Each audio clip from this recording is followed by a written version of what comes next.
All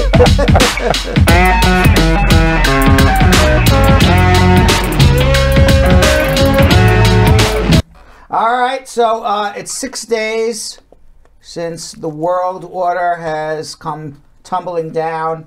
What we knew as the world order for 80 years since the end of World War II has crumbled.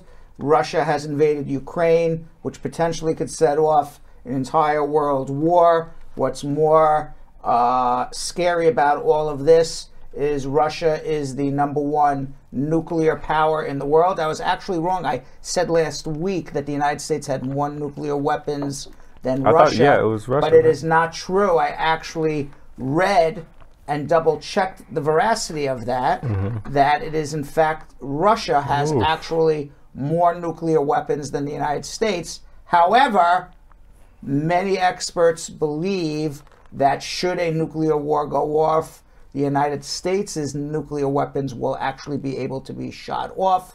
They are not certain about the Russian nuclear weapons because the U.S. nuclear weapons are more ready and more tested than the Russian ones. So experts believe that the United States, should there be a nuclear war, God forbid, it really doesn't matter whether we get off 1,000 or 5,000, that's the end of the world. But they believe that the United States would be able to get a lot more off than actually Russia would. So I guess I was right and wrong at the same time. The point being is this is a very scary time, especially over the weekend when Vladimir Putin suggested that he is going to increase Russia's nuclear, nuclear readiness. When you hear we're at DEFCON 5, we're at DEFCON 4. The United States does at DEFCON 5, 4, 3, 2, 1. At DEFCON 1, they are shooting off nuclear weapons at their adversary. Russia increased that level. However, they use their own terminology from 5 to 1, but they have increased it.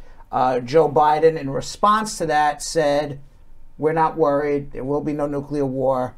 We haven't done anything to threaten Russia with a nuclear war. We are not changing our DEFCON readiness. I don't know. It's just scary. So Putin is trying to scare people. Part of what Russia does is that they like to, even during the Cuban Missile Crisis, part of their playbook going even back to 1960s is to use their nuclear weapon to threaten, but not actually do it. But, right now, we don't know what's in Putin's mind and what he would do. God forbid his back is against the wall. I'm just hoping that this isn't some kind of like suicide mission to where it's like, I'm old, I'm just out here. If the world ends because of this one situation, I'm here for it. I'm okay with it. Well, he's protecting himself.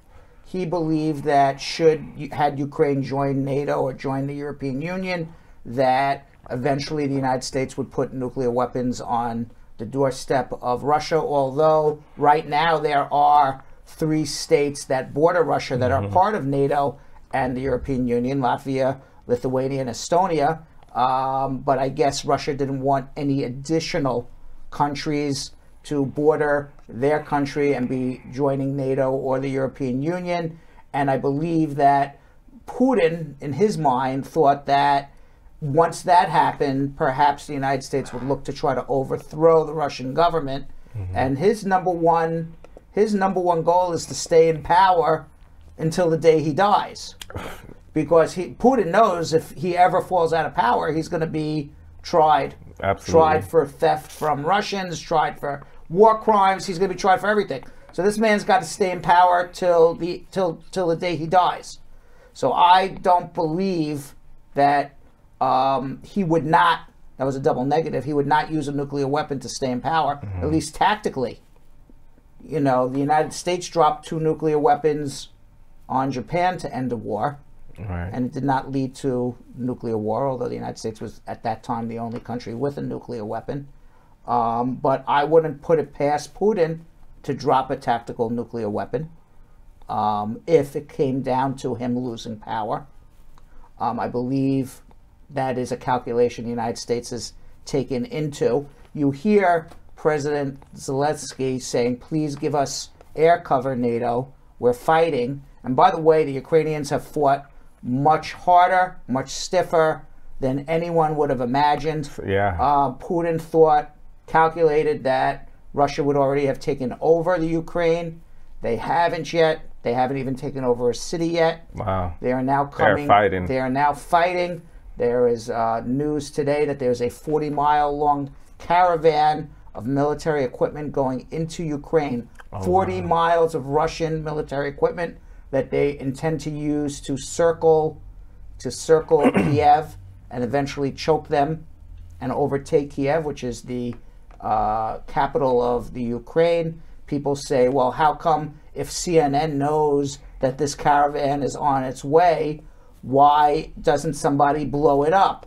Well, Ukraine can't because they're having trouble getting their planes off the ground, because although Russia does not have air superiority, they certainly have a lot more airplanes and planes in their air force than Ukraine does, which is why President Zelensky is begging the world for air cover to make Ukraine a no-fly zone. And you would say, wow, why doesn't the world do that? Make Ukraine a no-fly zone. Because in order to make Ukraine a no-fly zone, the United States has to shoot down Russian airplanes and come into contact and combat with Russia. And probably the United States would be able to do that. They have a much more sophisticated air force and a lot more airplanes than Russia does. But the problem is this: where are these airplanes coming from? These airplanes would be coming from Poland and Romania. And if I'm Russia and the United States is even coming into combat with the Ukraine, the United States is coming into combat with Russia over the Ukraine, Russia is now going to attack Poland and Romania where those airplanes are taking off. And now you're starting World War III by trying to protect Ukraine. That makes sense. Which is where the problem lies. So the United States and European allies are giving Ukraine military equipment, but they don't want to encourage anything that would have Russia attack Poland and Romania to now make it World War III, which then potentially you could have a nuclear weapon detonated.